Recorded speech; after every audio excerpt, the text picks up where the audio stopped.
Mari Bapak Ibu kita bersatu di dalam doa. Pujian yang tadi kami nyanyikan ya Tuhan adalah suara hati kami yang paling dalam. Kami menyatakan bahwa kiranya Tuhan menyatakan kehendak-Mu sehingga kami dapat melakukan apa yang menjadi kehendak-Mu ya Tuhan. Kami pun juga memohon kepadamu agar Roh Kudus boleh menuntun hati kami ini. Sebab tanpa kuasa dari Roh Kudus maka kami tidak akan pernah bisa melakukan kehendak Tuhan. Tetapi melalui pertolongan dari Allah Roh Kudus maka kami percaya kami dapat dimampukan menjadi pelaku-pelaku dari kebenaran firman Tuhan. Kami memohon kepadamu ya Tuhan, sebentar kami akan membuka firman Tuhan, membaca dan merenungkannya. Kiranya Tuhan sungguh-sungguh boleh mengarahkan hati kami. Kami menyerahkan ya Tuhan untuk kebenaran firman Tuhan yang akan kami dengar bersama-sama. Kiranya Tuhan juga yang menjaga hati pikiran kami, sehingga selama perenungan kebenaran firman Tuhan, mata hati kami hanya memandang kepada Engkau saja. Kami menyerahkan waktu ini ke dalam tangan-Mu. Demi nama Tuhan Yesus Kristus kami bersama-sama berdoa. Amin. Shalom Bapak Ibu. Bapak Ibu, hari ini kita akan merenungkan satu tema, yaitu kehidupan keluarga Kristen. Mari kita buka dari surat Titus, pasal yang kedua, ayat yang pertama sampai ayat yang ke-8, kemudian ayat yang ke-11 hingga ayat yang ke-12. Titus pasal yang kedua, ayat yang pertama hingga ayat yang ke-8, kemudian ayat yang ke-11 dan 12. Jika sudah menemukan Bapak Ibu, mari kita membaca dengan silih berganti. Saya akan membacakan ayat yang pertama, kemudian Bapak Ibu membaca ayat yang kedua. Kita terus demikian hingga ayat yang ke-8. Kemudian lalu kita lanjut di ayat yang ke-11 dan 12. Demikianlah firman Tuhan dalam surat Paulus kepada Titus. Tetapi engkau beritakanlah apa yang sesuai dengan ajaran yang sehat.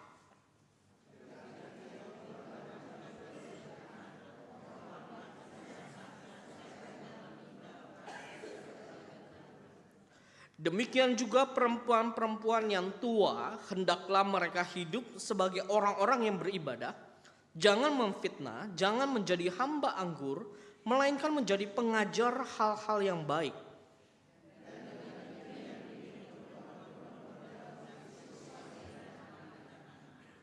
Hidup bijaksana dan suci, rajin mengatur rumah tangganya, baik hati dan tunduk kepada suaminya, agar firman Allah jangan dihujat orang.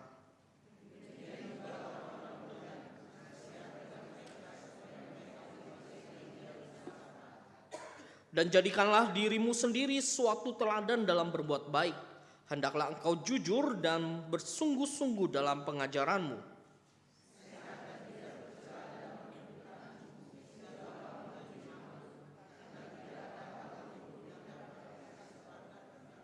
Kemudian ayat yang ke-11, sebab sudah nyatalah anugerah Allah yang menyelamatkan semua manusia.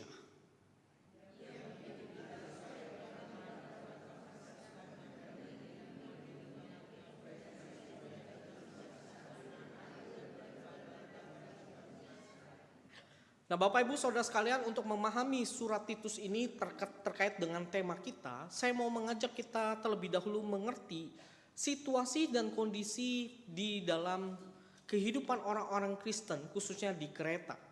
Bapak Ibu, surat Paulus kepada Titus ini ditujukan kepada Titus di kota yang bernama Kreta. Jadi bukan Kreta sekarang ya, bukan gerbong, tapi waktu itu ada namanya kota Kreta namanya.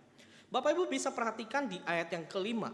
Di sana Paulus mengatakan begini, aku telah meninggalkan engkau di Kreta, ya, di kota Kreta dengan maksud ini. Jadi waktu itu Paulus menuliskan kepada Titus yang mana Titus itu tinggal di kota Kreta. Nah Bapak Ibu, kita perlu memahami sebenarnya apa yang terjadi di dalam kehidupan orang-orang di kota Kreta ini sehingga Paulus menuliskan di pasal yang kedua. Saya mencatat ada beberapa hal yang menarik untuk kita perhatikan.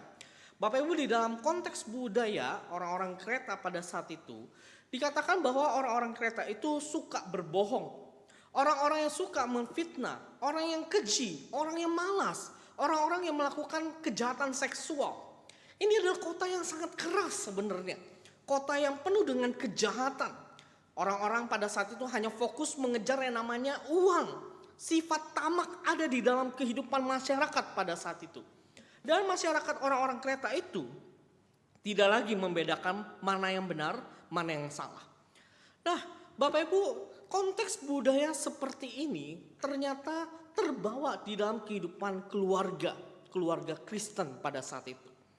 Orang-orang Kristen, keluarga Kristen di sana menjadi keluarga yang tidak sehat, menjadi keluarga yang disfungsional. Sehingga relasi antara suami istri, orang tua dengan anak tidaklah berjalan dengan baik. Keluarga-keluarga pada saat itu menjadi keluarga-keluarga yang tidak sehat. Saudara bayangkan apa yang terjadi kalau keluarga-keluarga Kristen tidak sehat. Maka orang-orang non-Kristen akan mengatakan bahwa, wah kamu orang Kristen tapi tidak berbeda dengan dunia ini. Kamu orang Kristen tetapi perbuatanmu kepada anak sama seperti dunia ini. Nah Bapak Ibu Saudara sekalian, keluarga-keluarga Kristen pada saat itu yang saya sebut dengan dysfunctional ini tidak terjadi hanya di Kreta. Tetapi keluarga-keluarga Kristen yang dysfunctional ini juga terjadi di masa kini. Misalkan Bapak Ibu Saudara sekalian, kalau hari ini kita mau jujur, mungkin ciri-ciri keluarga disfungsi ini juga terjadi dalam kehidupan kita. Misalkan, relasi suami istri ketika berantem tidak pernah menyelesaikan konflik. Saudara, ini adalah ciri-ciri keluarga yang dysfunctional. Bukankah seharusnya ketika suami istri sudah menikah menjadi satu keluarga, masalah-masalah yang terjadi itu harus diselesaikan dengan baik. Tetapi kalau misalkan konflik itu terus-menerus tajam, tidak pernah diselesaikan, maka ini adalah relasi yang disfungsi atau dysfunctional, keluarga yang dysfunctional. Bapak Ibu, bukankah kalau kita mau jujur, kadang-kala ada kalanya kita berpikir begini. Kalau misalnya berantem dengan pasangan, udahlah, nggak usah dibahas. Besok-besok juga nanti adem sendiri. Pasangan nggak marah lagi.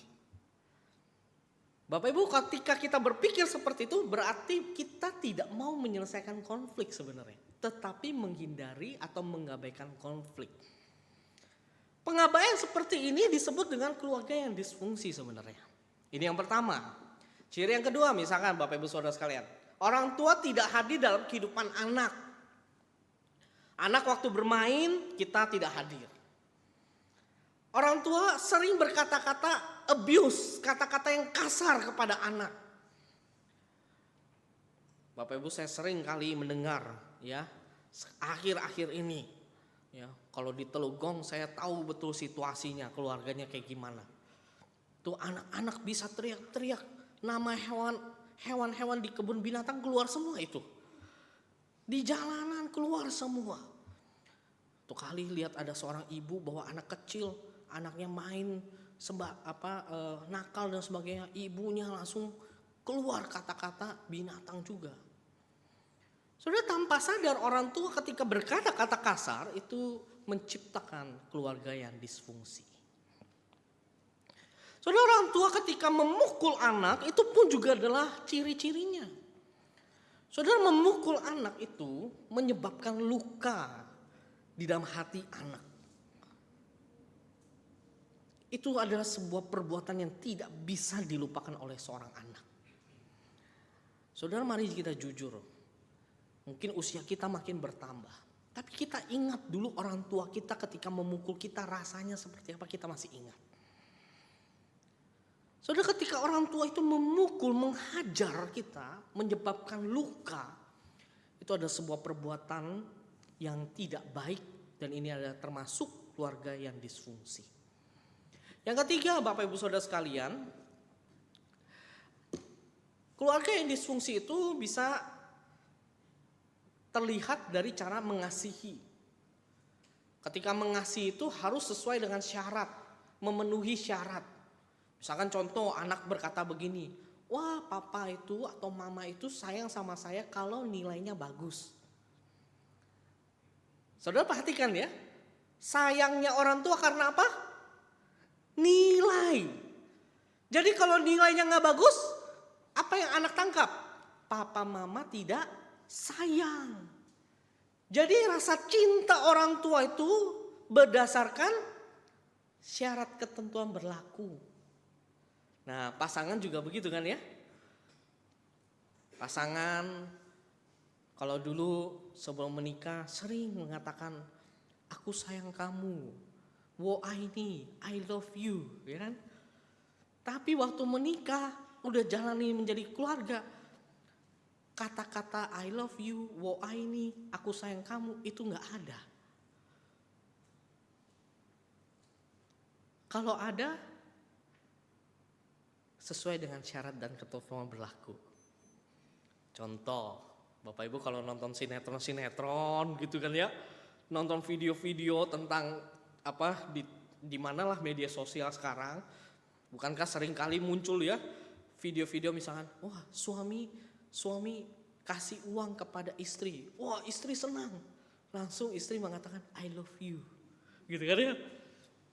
Kalau ada uang, syarat ketentuan berlaku. Ketika itu terjadi di dalam keluarga, maka sebenarnya dysfunctional itu atau disfungsi itu terjadi. Nah Bapak Ibu Saudara sekalian, ada banyak lagi ciri-ciri keluarga disfungsi sebenarnya. Yang mana relasi antara pasangan suami istri, orang tua dengan anak itu tidak baik, tidak semestinya.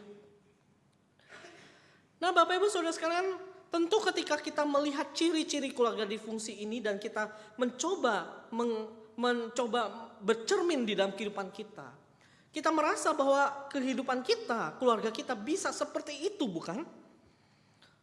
Nah kabar baiknya Bapak Ibu Saudara sekalian, hari ini sebenarnya kita perlu belajar bagaimana keluarga kita tetap sehat atau menjadi sehat, tidak disfungsi. Yang pertama Bapak Ibu Saudara sekalian, bersandar pada anugerah Tuhan. Yang pertama, bersandar pada anugerah Tuhan. Bapak Ibu Saudara sekalian, Paulus berkata seperti ini kepada Titus pada saat itu. Paulus tahu betul bahwa banyak keluarga-keluarga di Kreta itu yang dysfunctional. Sehingga Paulus mengatakan kepada Titus begini di ayat yang pertama, di pasal yang kedua. Beritakanlah apa yang sesuai dengan ajaran yang sehat.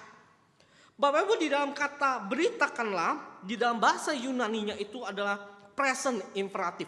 Ini adalah sebuah kalimat perintah yang tidak boleh ditolak.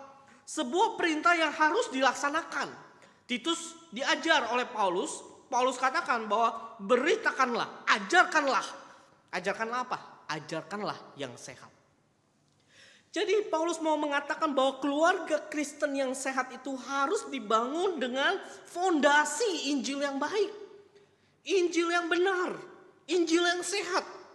Apa itu Injil Bapak Ibu Saudara sekalian? Injil itu berarti kabar baik keselamatan di dalam Yesus Kristus. Injil itu kita pahami sebagai perbuatan Allah di dalam kehidupan kita.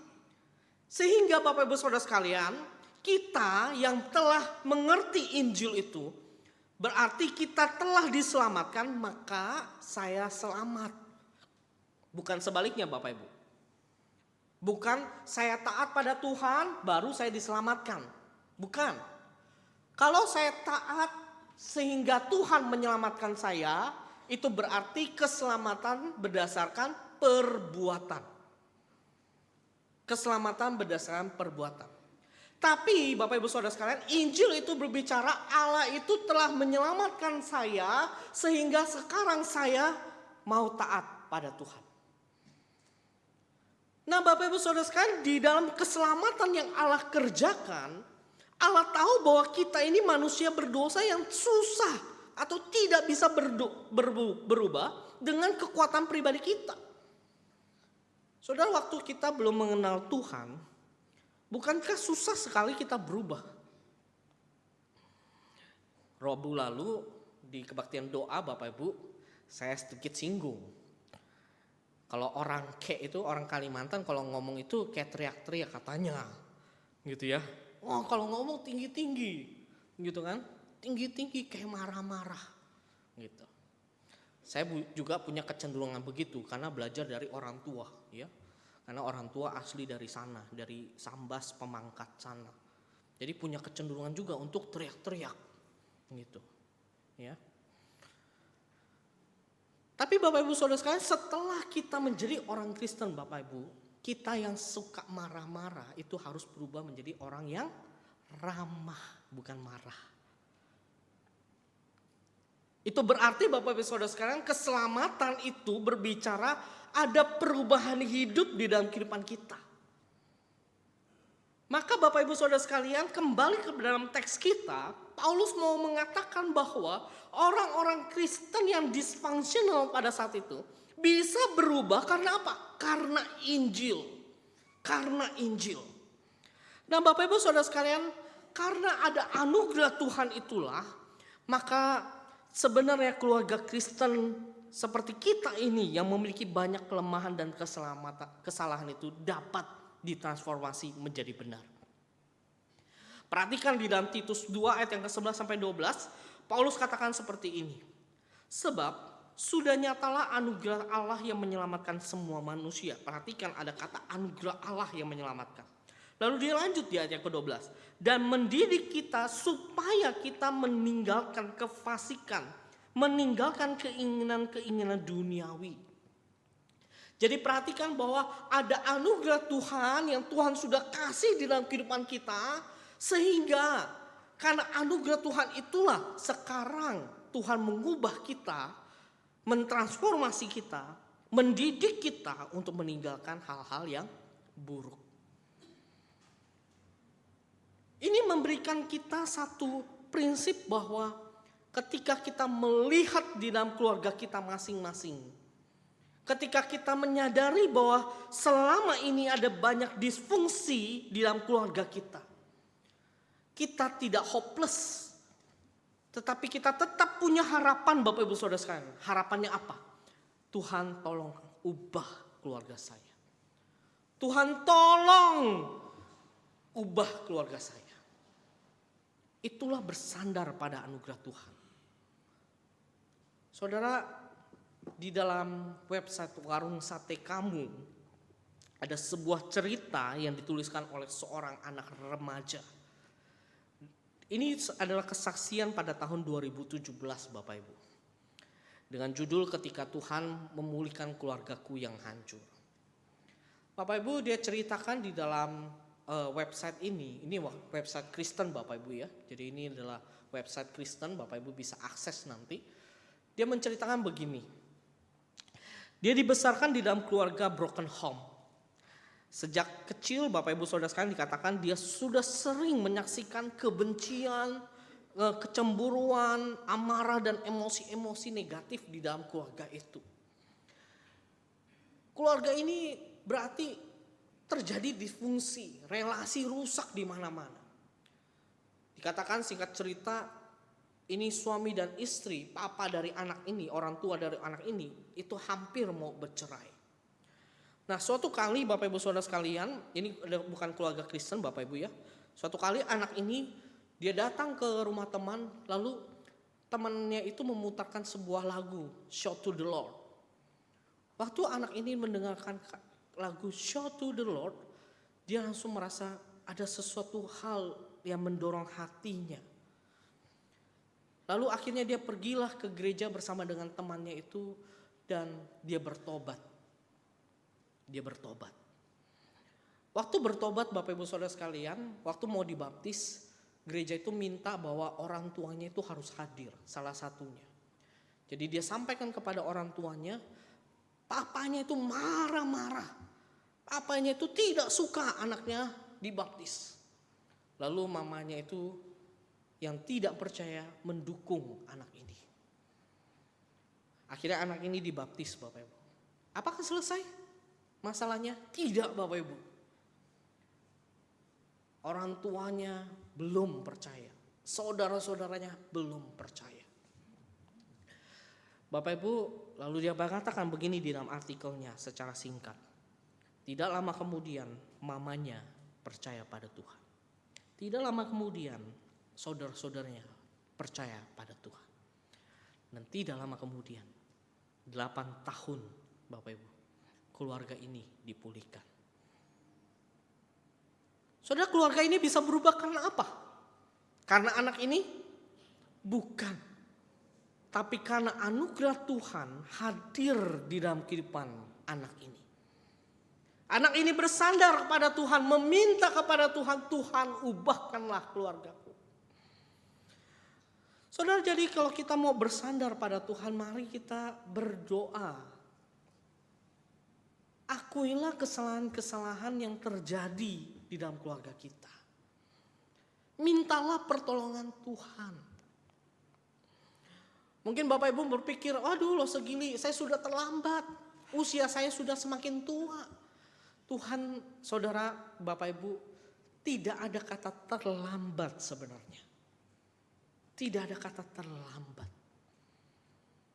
Yang Tuhan mau adalah apakah kita mau bersandar atau tidak. Saudara, jadi mari sekarang kalau kita mengoreksi diri kita, keluarga kita, ada sesuatu hal yang salah. Mari kita berdoa meminta Tuhan, ubahlah keluarga saya. Tuhan dorong saya supaya saya dapat mengakui kesalahan. Bagi bapak-bapak tidak mudah bukan untuk mengakui kesalahan. Tidak mudah untuk mengatakan saya minta maaf. Tapi orang yang ditransformasi mau bersandar pada Tuhan, mari kita mengakui kesalahan kita. Mari kita meminta pertolongan Tuhan. Ini yang pertama. Saudara, yang kedua, Bapak Ibu Saudara sekalian, Paulus bukan hanya mengatakan beritakanlah, ajarkanlah yang benar. Paulus merincikan setiap detail kepada keluarga-keluarga itu. Bapak Ibu, yang saya sebut misalnya yang kedua ini adalah mari kita hidup saleh sesuai Injil.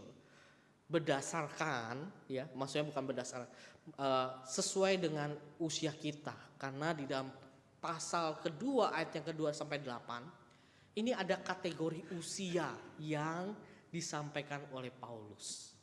Mari kita lihat bagaimana kita mungkin yang udah usia tua atau usia dewasa, kita bisa melihat ciri-ciri yang Paulus sampaikan. Hidup saleh sesuai Injil seperti apa yang Paulus sampaikan. Misalkan contoh Bapak Ibu, ya, di dalam ayat yang kedua dikatakan begini. Laki-laki yang tua hendaklah hidup sederhana, terhormat, bijaksana, sehat dalam iman, dalam kasih dan ketekunan. Nah, Bapak Ibu Saudara sekalian, ada 6 kategori ciri yang disampaikan oleh Paulus. Tetapi saya tidak menjelaskan semuanya. Karena 3 kategori terakhir Bapak Ibu Saudara sekalian itu yang lebih penting. Yaitu sehat dalam iman, dalam kasih dan ketekunan. Bapak Ibu, apa yang dimaksudkan oleh Paulus ketika Paulus mengatakan sehat dalam iman, dalam kasih dan ketekunan? Sehat dalam iman itu berbicara relasi kita dengan Tuhan. Jadi sebagai seorang pria dewasa, kita perlu membangun relasi kita dengan Tuhan. Ketika kita membangun relasi kita dengan Tuhan, berarti kita memprioritaskan hidup kita hanya untuk menyenangkan Tuhan. Waktu kita, tenaga kita, uang kita, kita serahkan kepada Tuhan. Nah, Bapak Ibu Saudara sekalian, ada banyak anak-anak tidak mau pelayanan. Kenapa? Karena orang tuanya tidak pelayanan. Kalau saya tanya kepada anak-anak muda, anak-anak remaja, anak-anak kecil, maukah kamu pelayanan? Enggak, kenapa? Papa aja gak pelayanan. Saudara, papa atau orang tua itu menjadi teladan bagi anak-anak. Ketika orang tua, khususnya papa sebagai atau laki-laki dewasa tidak mempunyai relasi dengan Tuhan, sesungguhnya keteladanan iman tidak nampak dalam hidupnya. Ini yang pertama. Yang kedua, Bapak Ibu Saudara sekalian, dikatakan bahwa bijaksana dalam mengambil keputusan, begitu ya. Di dalam 3 kategori terakhir, sehat dalam iman, dalam kasih, ya. Kasih itu maksudnya apa? Mengasihi sesama. Mengasihi sesama tentu perlu kebijaksanaan untuk mengambil keputusan. Kasih di sini bukan kasih dalam pengertian siapapun harus dicintai. Tidak. Ingat ya, kota Kreta ini kan kota yang keras, kota yang jahat. Terjadi apa? Terjadi hubungan seksual kepada keluarga-keluarga lain, gitu ya. Terjadi di luar pernikahan ada hubungan seksual dan sebagainya. Maka Bapak Ibu Saudara sekalian, Paulus mengatakan dalam kasih ini bukan berbicara tentang hubungan seksual di luar dari pernikahan. Bukan. Tetapi yang Paulus katakan di dalam kasih yaitu berelasi dengan orang lain, berelasi dengan lawan jenis, itu pun perlu kebijaksanaan.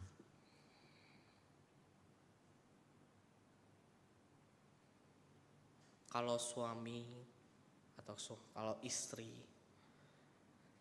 tidak bisa lagi memperlihatkan WhatsApp kepada pasangan, warning Bapak Ibu. Warning. Tapi kalau kita masih bisa, Mah, Pak, lihat nih tadi ada yang chat begini. Kita kasih lihat Bapak Ibu. Nah itu berarti aman-aman saja. Ketiga Bapak Ibu, mampu mengendalikan diri, mengekang dorongan hati. Ya.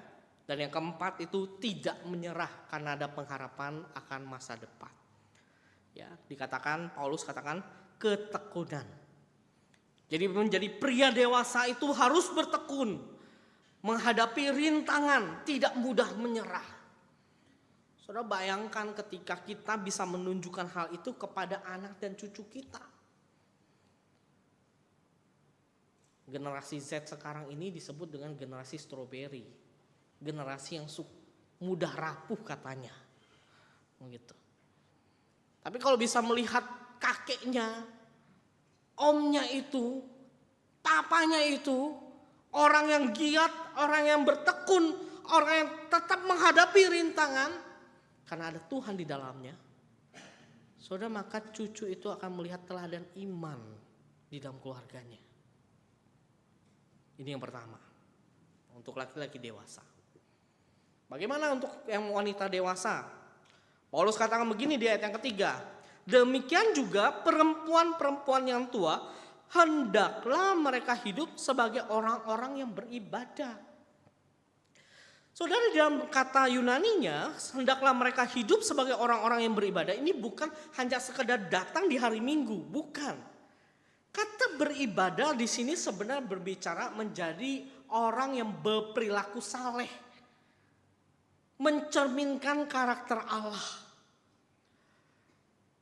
Bagi wanita dewasa dikatakan begini, hendaklah mereka hidup, jangan memfitnah, jangan menjadi hamba anggur, melainkan menjadi pengajar hal-hal yang baik.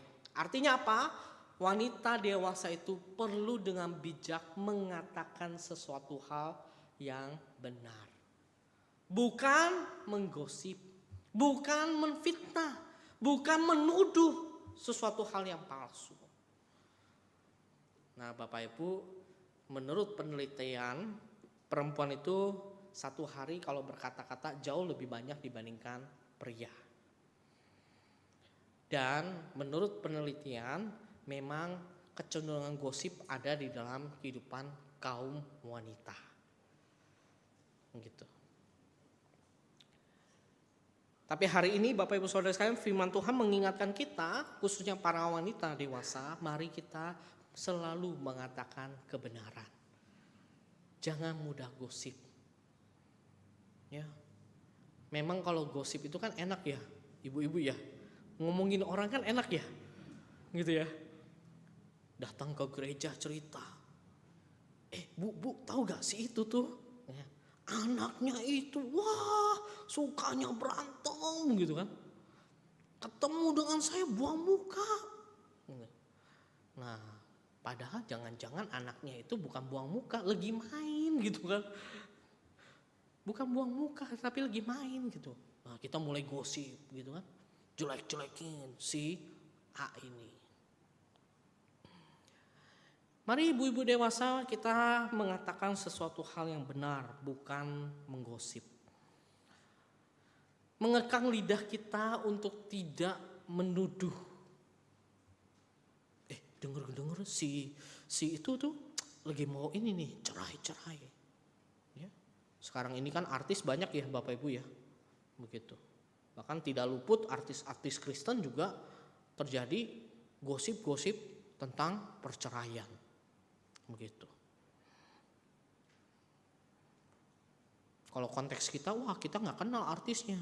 Tapi kalau si A, tahu saya. Kalau si B, tahu. Lalu kita ngomongin, si suaminya tuh nggak pernah pulang, gitu. Nggak tahu kemana tuh. Saudara, mari kita tidak demikian. Kalau keluarga kita mau sehat, mari kita tidak menuduh, tidak menggosip, berhenti untuk hal-hal yang demikian. Lalu dikatakan begini, wanita dewasa, Paulus katakan begini, jadilah pengajar hal-hal yang baik dan dengan demikian mendidik perempuan-perempuan muda. Nah, di sini saya mau mengatakan kepada para perempuan muda. Perempuan muda, mari sering-sering dengarkan apa yang dikatakan oleh mama. Kenapa? Karena mama itu punya banyak pengalaman-pengalaman. Saudara, saya cerita sedikit pengalaman.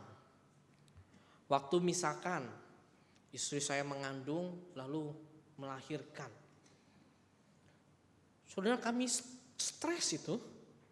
Apalagi saya lihat bayi yang rapuh begitu, pegangnya aja juga takut. Ya, takut begitu ya, pegangnya gimana. Nah, untung ada mama mertua yang nolongin, kasih tahu, ya ini harus dibedong. Saudara yang udah menikah, pasangan muda, tahu cara bedong? Gitu. Ya, dengarkan apa yang dikatakan oleh orang tua. Oh, mama-mama tuh jago dah untuk bedong, ya, jago bedongnya, sut selesai, kan? Gitu. Nah, jadi banyak-banyak tuh dengarkan apa yang dikatakan oleh mama-mama. Dengarkan juga kepada oma-oma. Oma-oma itu juga banyak sekali hal-hal yang baik. Begitu. Ya. Ibu-ibu muda itu atau wanita-wanita muda mungkin dulunya kan berkarir. Nggak pernah masak di rumah. Nah, oma-oma jago tuh masak. Ya. Mau masak apa? Sayur asem. Jangan cuma dicemplung-cemplungin. Ada triknya. Ada resepnya. Kasih bawang 10. Kasih gula garam. Takarannya tuh segini. Nah tuh. Tahu begitu dari mana? Dari oma, dari mama. Gitu.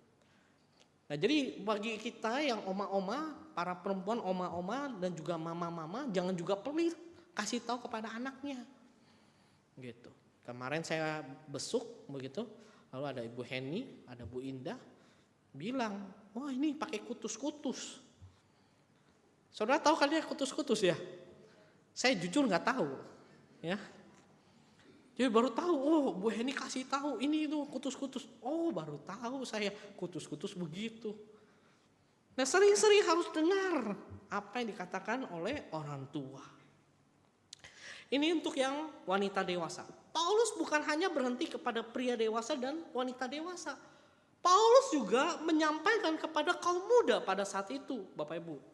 Di ayat selanjutnya dia katakan begini. Bagi perempuan-perempuan muda dikatakan begini, kasihilah suami dan anak-anakmu. Nah Bapak Ibu, ada perbedaan besar antara jatuh cinta sama belajar mencintai. Bagi kaum muda jatuh cinta itu menarik. Tapi setelah menikah jangan jatuh cinta. Belajar mencintai. Kenapa? Karena setelah menikah kekurangan-kekurangan pasangan kita semakin terlihat. Nah, maka ada suatu kali saya berdiskusi dengan teman saya mengatakan begini, wah waktu pacaran nih buat anak-anak muda, buka mata lebar-lebar. Tapi kalau udah nikah, tutup matanya, merem, Kenapa? Maksudnya apa itu? Maksudnya gini, kalau pacaran lihat baik-baik kekurangannya.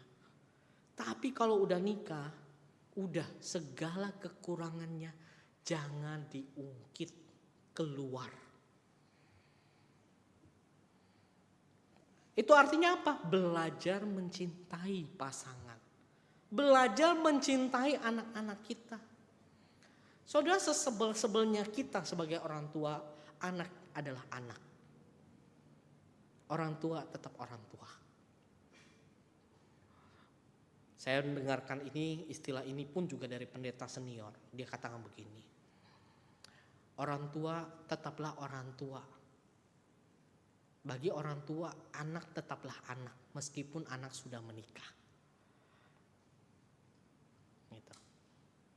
Jadi walaupun anaknya udah tua, orang tua tetap anggapnya ini anak saya. Anak. Gitu. Ya. Lalu Paulus katakan begini, hidup bijaksana dan suci.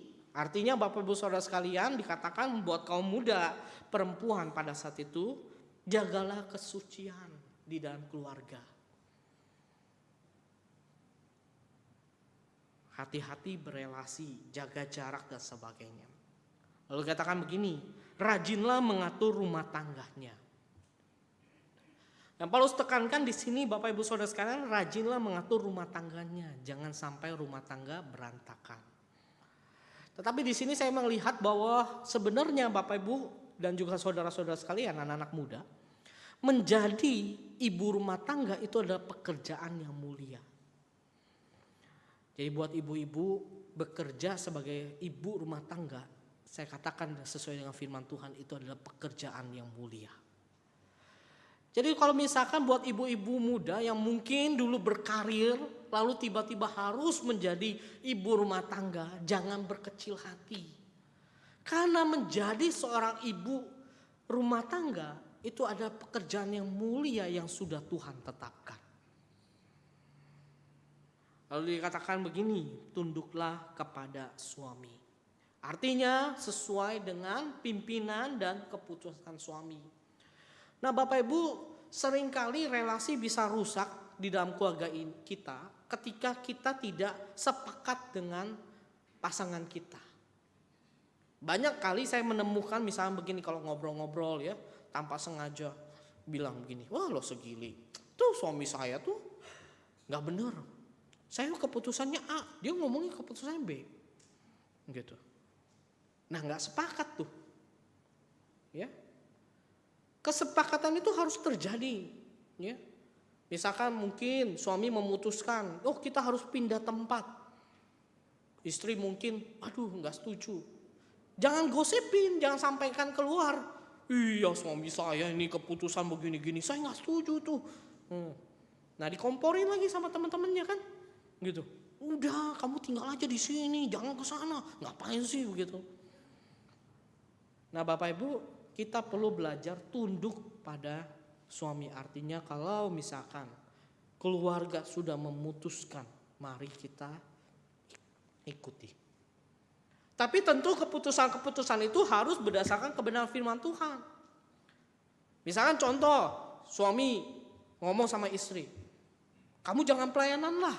Buat apa pelayanan ke gereja? Saudara, itu ada perintah yang salah atau benar? Salah.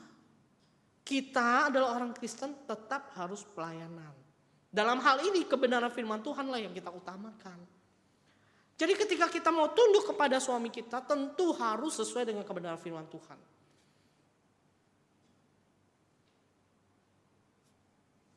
Mungkin istri mengatakan begini, Papa ini tagihan utang banyak. Besok akan datang, gimana nih? Ya kamu di rumah aja, nanti saya bilang kamu gak ada di rumah. Bukan bapaknya yang ngomong. Bapaknya ngomong sama anak. Nah nanti kalau misalkan ada rentenir, bilang aja papa mama gak ada.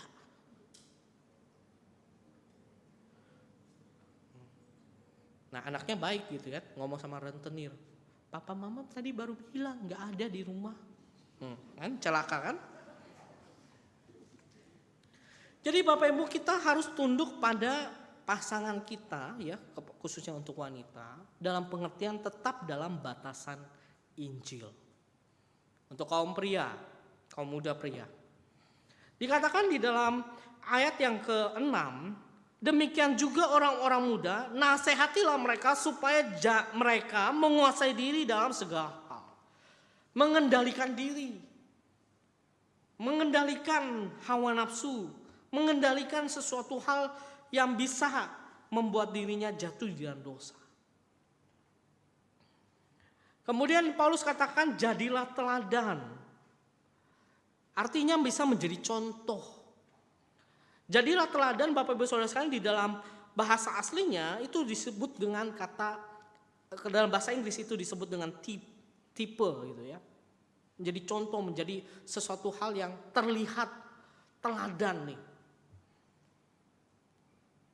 Kemudian selanjutnya dikatakan berperilakulah sesuai dengan kebenaran firman Tuhan ya.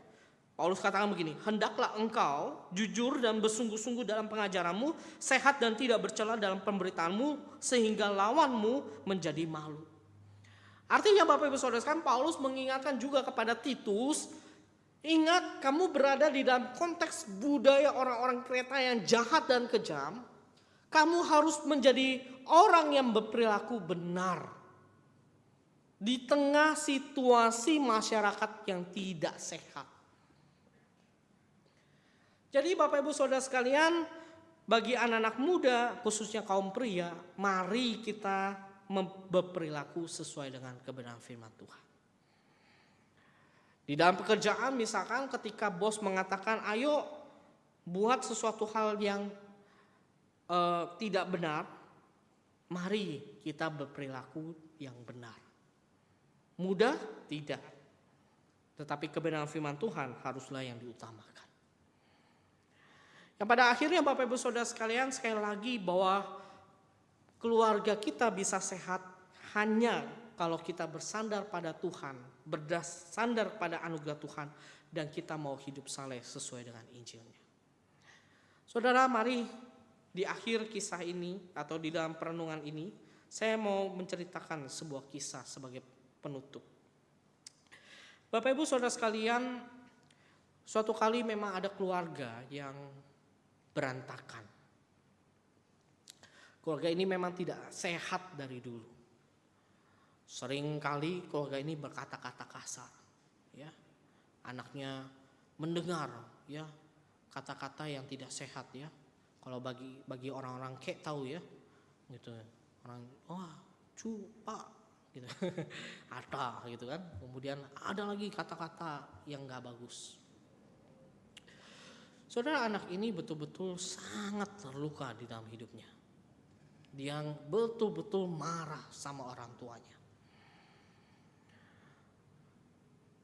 Pendetanya hanya bisa mendengarkan dan mendoakan buat anak muda ini. Anak muda ini Bapak Ibu Saudara sekalian, dia betul-betul benci. Sampai suatu kali dia akhirnya ikut retret. Dan retret ini mengajarkan bahwa keluarga bisa dipulihkan kalau dirinya sendiri yang pertama-tama diubahkan. Jadi bukan orang tuanya yang diubahkan, tetapi dirinya harus diubahkan. Lalu anak ini ketika ikut retret dia nangis, dia sedih, dia betul-betul hancur hati.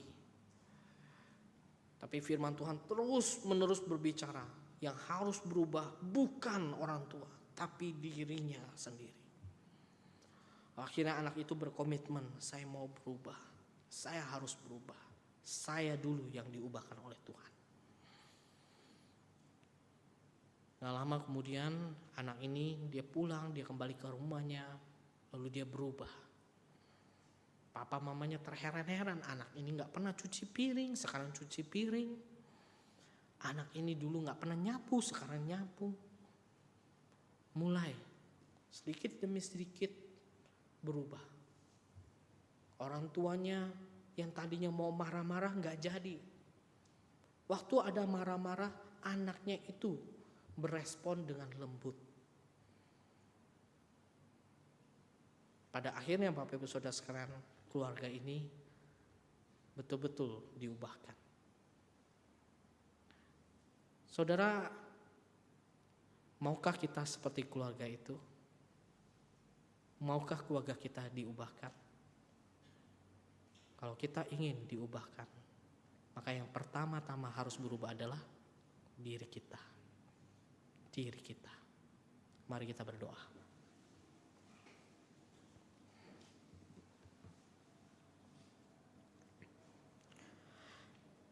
Bapa di dalam kerajaan surga, kami bersama-sama berterima kasih kepadamu ya Tuhan.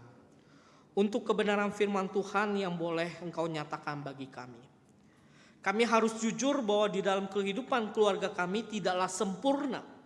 Ada banyak kesalahan-kesalahan dan juga kelemahan di dalam keluarga kami ya Tuhan. Tapi kami bersyukur kebenaran firman Tuhan mengingatkan kami bahwa ada anugerah Tuhan yang mengubahkan keluarga kami yang lemah ini. Sungguh ya Tuhan, kami mau bersandar kepadamu, memohon kepadamu, mengakui kesalahan-kesalahan di dalam keluarga kami. Bahkan kami meminta Tuhan, tolong ubahkanlah keluarga kami. Dan yang pertama-tama harus diubahkan adalah diri kami ya Tuhan. Kami mungkin berperan sebagai orang tua, kami mungkin berperan sebagai anak. Tetapi kebenaran firman Tuhan kembali mengingatkan kami, peranan kami haruslah sesuai dengan Injil-Mu ya Tuhan. Tuhan tolong gelisahkanlah hati kami jikalau misalkan di dalam hati kami perbuatan-perbuatan kami belum sesuai dengan kebenaran firman Tuhan. Kami mau belajar untuk mengasihi pasangan kami mau belajar untuk mengasihi orang tua dan anak-anak kami di dalam kelemahan-kelemahan yang mereka miliki. Tuhan tumbuhkanlah kasih itu di dalam keluarga kami, di dalam hati kami ya Tuhan. Tuhan tolong mampukanlah kami. Kami berseru kepadamu, kami berharap kepadamu. Demi nama Tuhan Yesus Kristus kami bersama-sama berdoa. Amin.